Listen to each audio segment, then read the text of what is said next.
Hey everyone, welcome back to Fraud Monitor. You know I usually spend my time scam baiting, breaking down real fraud cases, and exposing phishing campaigns that are hitting people every single day. But today I wanted to bring on a real cyber expert from the other side, someone actually working in security operations and research, to give us the professional view on what's really going on behind the scenes. Joining me today is Aaron Strong. Aaron, thanks so much for coming on. Before we dive into your typical work scenario and day in cyber, why don't you give us and our viewers a quick intro? Tell us about your background and kind of what you're focused on these days, and we can get into some deeper questions. Absolutely. Well, first off, thank you for having me. It's a pleasure to be here. One of the main things that I work in is in awareness and training from a cybersecurity standpoint. So a big part of what I do is I get to pretend to be the bad guy for a company. Right? So we can test things out. We can try to train people inside of our own companies how to better spot and find these issues before they actually do come calling, because they will be knocking. If you think they're not, then you're kind of fooling yourself, because they will be coming. So what I try to do is make sure that my colleagues and I are as well prepared to face those things and how to spot them before that happens. So that's a huge chunk of what I do. And I got into it mostly because it's a huge issue and it's not going away anytime soon. So I figured this is a good area to start. I've got children that are getting older. I want them to be able to learn how to find this, stop this. I have parents and family that are older, and they're a very large target as well. So it's just something that will always be needed and always be changing. So you started to say you have to think like a criminal, because I suppose there's all these bad actors trying to infiltrate the company you work for, right? Yep. Is that kind of how it works? Tell me a little bit more about how you get into the mind of a criminal, and also talk about what they're trying to get from your company that you're protecting. So yeah, it really helps to try to emulate what is happening out in the real world. So that does kind of make you need to think like a criminal, I guess, in one sense of the word. But yeah, criminals are after everything. They're after information, they're after money, they're after the ability to just get in. There's certain people, initial access brokers, that they just want to get credentials so that they can then sell them to other people. So there's no limit to what people are after. Anything can be monetized in the end. But the big things are certainly credentials and money, being able to fake somebody into wiring money to you, sending you gift cards, right, things like that. So yeah, one of the big things that I try to do on a daily basis is just research or look at what sort of attacks are happening and how they're happening, what the criminals are doing to be able to be successful. Because again, those things are going to be coming towards not just my company, but everyone's company. And unfortunately, personally as well, it's not just going after corporate information. They will hit anything and everything that has money, and that includes people as well. Mm-hmm. So if a criminal were to infiltrate your company, what are the sort of things that they would do? Like, say, for example, they were able to maybe cripple a critical system in your company. What is their end goal in that situation, yours? Yeah. If their goal is something that is just monetary, a lot of times they will try to cripple something and then make a demand. Hey, I have shut down these systems. It's called ransomware, right? I've shut down these systems, and I won't let you get back to it, or I won't let you get back to your files until you have paid me X amount of money. I have stolen information from you. I have this information. You don't want this information to get out, so you need to pay me to get it back. Okay. But then there's other people, depending on what their motivations are. Some people, it's just, I don't like what you're doing, and therefore I am just putting an end to it. A lot of times it's called hacktivism. And whatever happens to be that their end goal is, it's more of what they consider a righteous goal.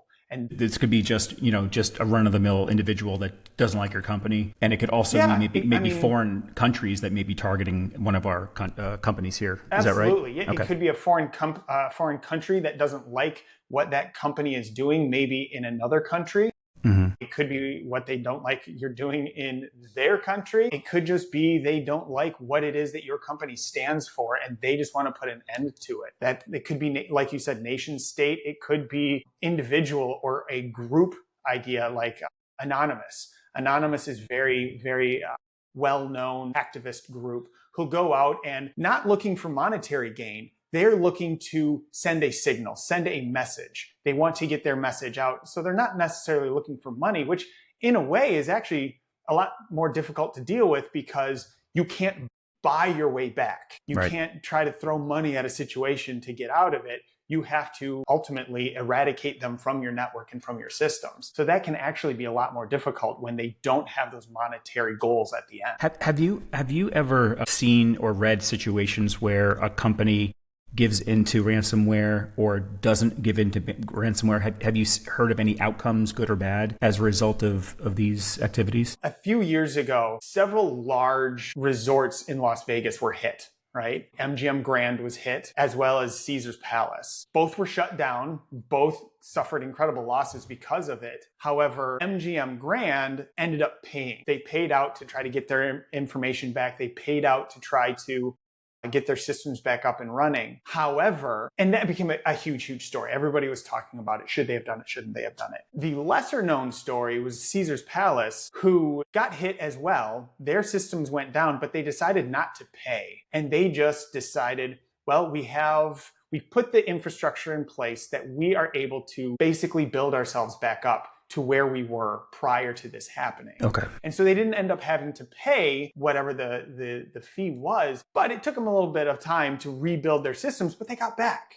And one area where things have started to change because people aren't as quick to pay up quite as much as they used to, mostly because, especially around ransomware, a lot of great tools are out there now to help stop ransomware from proliferating within your networks or backup systems that allow you to, well, that whole system is down, we'll chuck it and we'll rebuild with start from scratch that we've had. So we've started as a security industry being able to kind of stop that from being as crippling as it once was. But now the criminals, of course, we pivot, they pivot, we pivot, they pivot. So they've pivoted on that, and now they're into things called double-extortion, where they will lock up your systems, but also steal your information. So even if you're able to come back from it, like Caesars Palace was able to do and stand up their systems again, they still have your data now. And so now you still have to pay them because they may release that information. And there could be some information in there that you don't want to get out. Credentials, right? They could be stealing your corporate information maybe to sell to maybe a competitor or another country. I would imagine there's a lot of things they can do. Or just simply it's your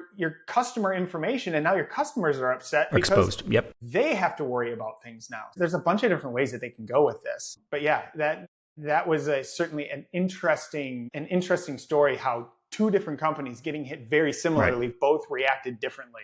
Even though Caesars, it sounds like they didn't give in, they still had some monetary or, expenditure to get their systems restored to a place where it's usable again. So certainly, hopefully that was less than spending the money on the ransom, right? Right. Yeah. They both ended up with black eyes. Certainly, okay. Both companies did. But who suffered more or who paid out more? I just don't have that number in front of me. But yeah, they certainly both suffered because of it. So you hinted a little bit about tools and some tech. I suppose that you can't share all your secrets in terms of how, what you look at, but maybe you can share a little bit about some of the tools and techniques you use. Yeah. Well, both personally and professionally, I've been playing around with AI tools, especially recently. Of course, that buzzword had to come out eventually. For sure. But creating deepfakes, because that's such a big thing right now.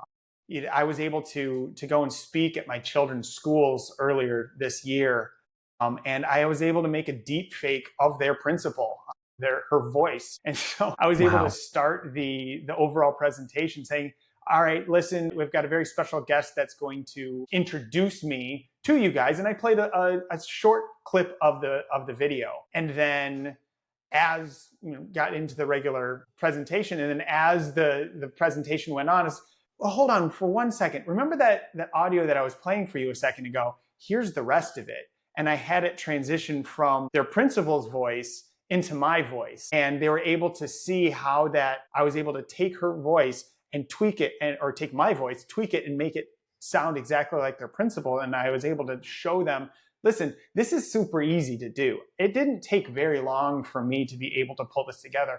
I really just used a voicemail that I had that the principal sent out to all the parents. And from that, That's what I was able to use to create this deepfake audio and be able to show the kids that you really need to watch what you're. Number one, they were probably shocked to hear your principal's voice, but did you teach them how to manipulate the teacher's voice at the same time? I did not teach them how to do it. I just wanted them to know that it was out there. Absolutely. Good. We don't. Of course. They're going to learn soon enough. I don't need to be the one that brings that home to everyone. Nice. But yeah, any other sort of tools or texts you want to share? Just reading my news feed. That's one of the easiest tools to be able to use, to be able to stay abreast of what's going on. Reading news as it's coming out, listening to podcasts from people that are in the know and have their finger on the pulse, just to be able to stay on top of things. So that way I can take that information then and push it back to the company itself. Nice.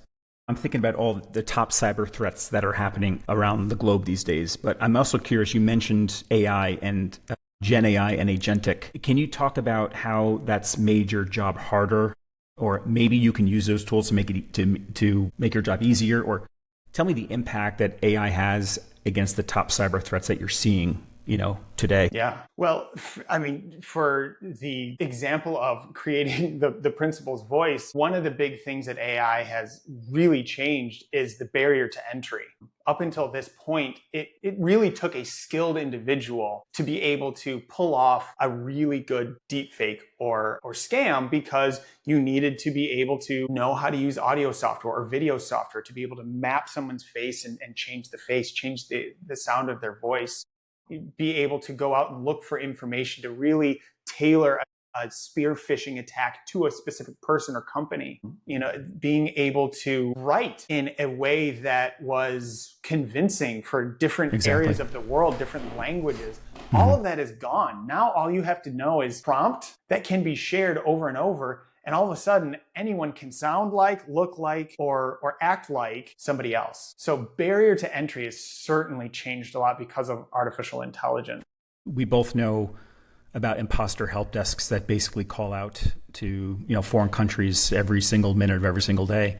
I mean, do you imagine a state where all of those people that are employed by those scam companies are no longer have a job and it's replaced by AI bots? Is that something that we would experience? I don't think I've experienced or seen them take over by an AI bot, but I don't think it's also outside the realm of possibility in the next couple of years. Certainly.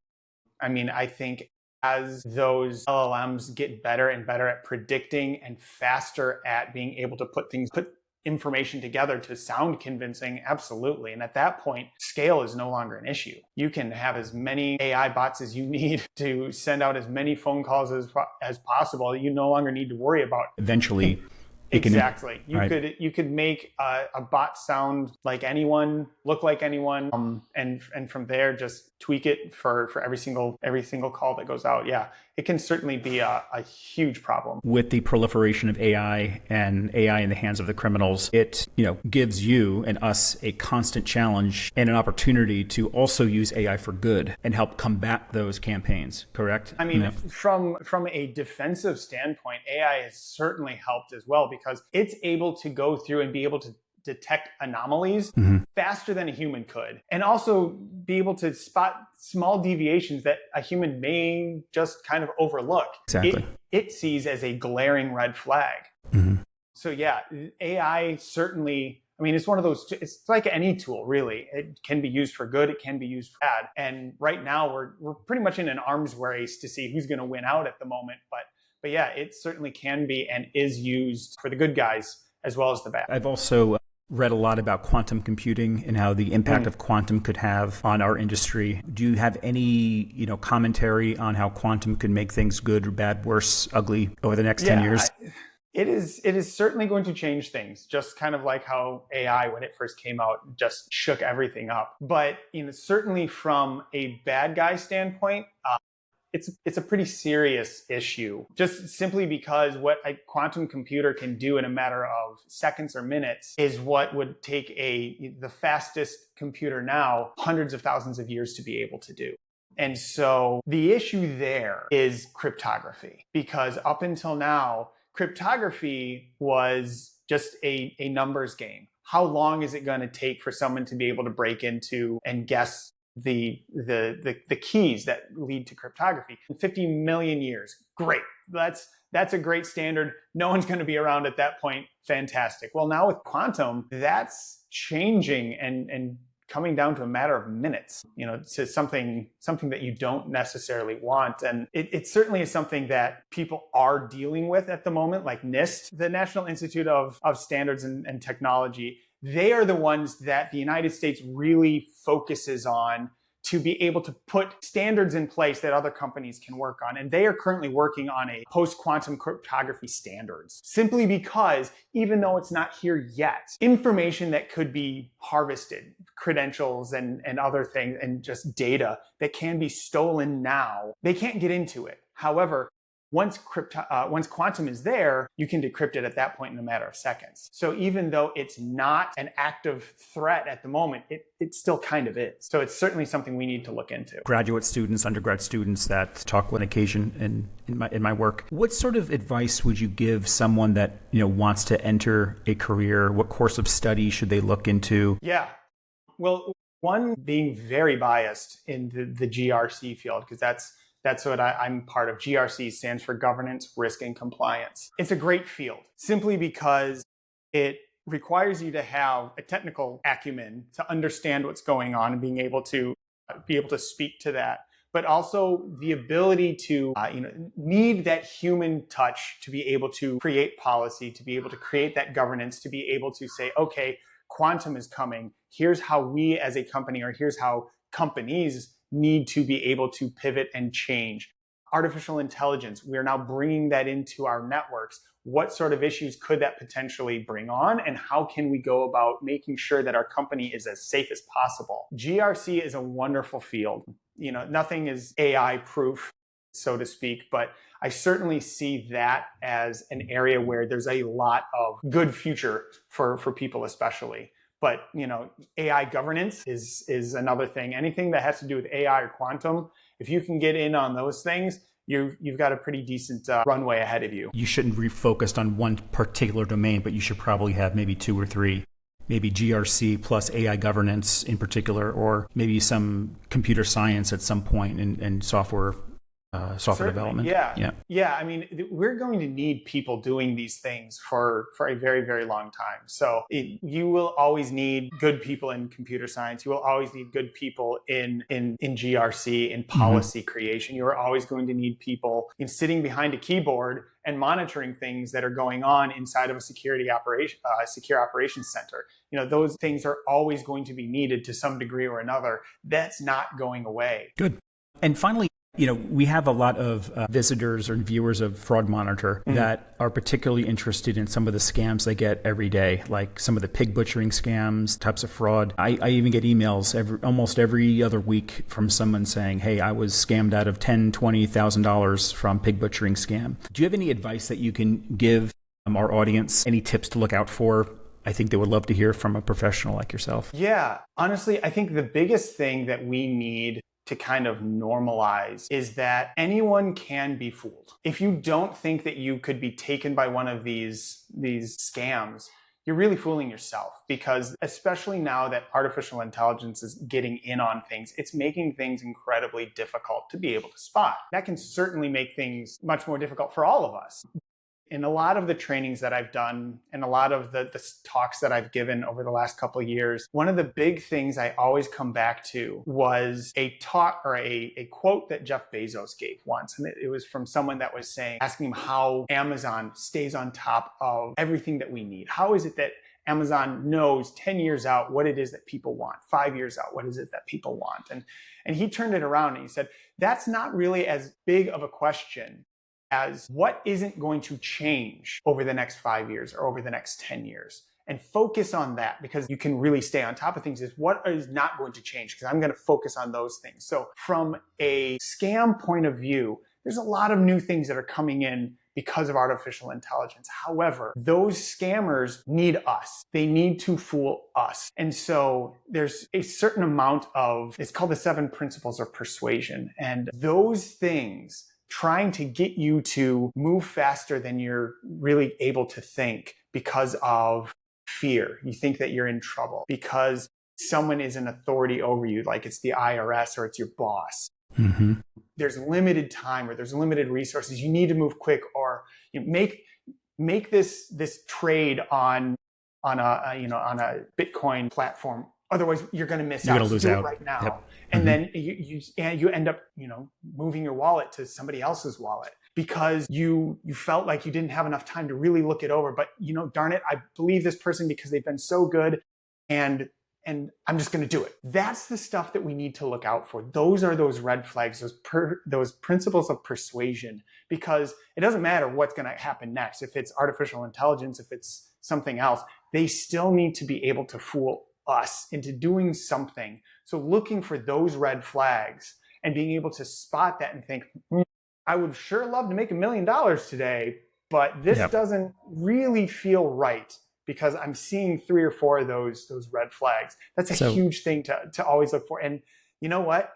Verification is going to save you every single time. Verifying that the information is correct, even if it takes a little bit longer, even if maybe you miss out on something, at least you know that you're not going to fall into a trap at some point. Stop, think, be skeptical. Yes. Right? It's too good to be true. It probably is. Like these seem to be the things we have to educate and keep reminding everybody. Absolutely. There's another security researcher named Rachel Toback, who I've been following for many, many years. And she coined a phrase, be politely paranoid. So be paranoid, but you can be polite about it. You don't need to accuse every single person that they're a scammer or a fraudster, but give everything a little bit of hesitation and stop and think about it before doing anything. Anyone can be fooled. Do you know Jim Browning, the famous scam baiter? Yes. Yeah. Absolutely. So I think it was maybe 2 years ago, there was a big story that he lost his YouTube channel to scammers. He believed that a phishing email came through and he lost control of his YouTube channel. And he's one of the godfathers that I follow and listen. Right. If Jim Browning can be down anybody can be fooled. He has brought down more scammers than anybody else, and Precisely. He can still get scammed. So yes, absolutely. So thank you, Aaron, so much for joining us today. I think this was a really informative session. Is there any last word you want to give, or is there a place where they can learn more about what you do? As far as learning more about what I do, I would say just stay on top of things. When you find another person that you can trust, another person that you can find, follow them. Listen to what they're having to say. Look at what they are looking at. Good. Yeah. And that's really going to start opening up another door, because they'll point you in another direction, and then that person will be able to point you in another direction. When I first started in GRC and in cybersecurity as a whole, I was just coming fresh out of grad school, and I didn't know what was going on. It truly felt like I was drinking from the fire hydrant, because there was just so much information just going past me. I didn't know where to start. It really was sitting down, finding a couple good people online, and starting there and being able to listen to what they had to say and just chip away slowly. You don't have to figure it all out first day. And I think that's what so many people feel like. They have to have an answer to everything. There is nothing wrong with saying, you know what, I don't know, but let me go out and find out and I'll come back. It's great advice, and build from there. Yeah. If you find someone that says they know all the answers, don't listen to them. Be skeptical. Yes. Very much so. All right. Hey, Aaron, thank you so much. I'm so glad you're part of the good guys. You have a wonderful evening, and be well. You too. Thank you so much, Michael.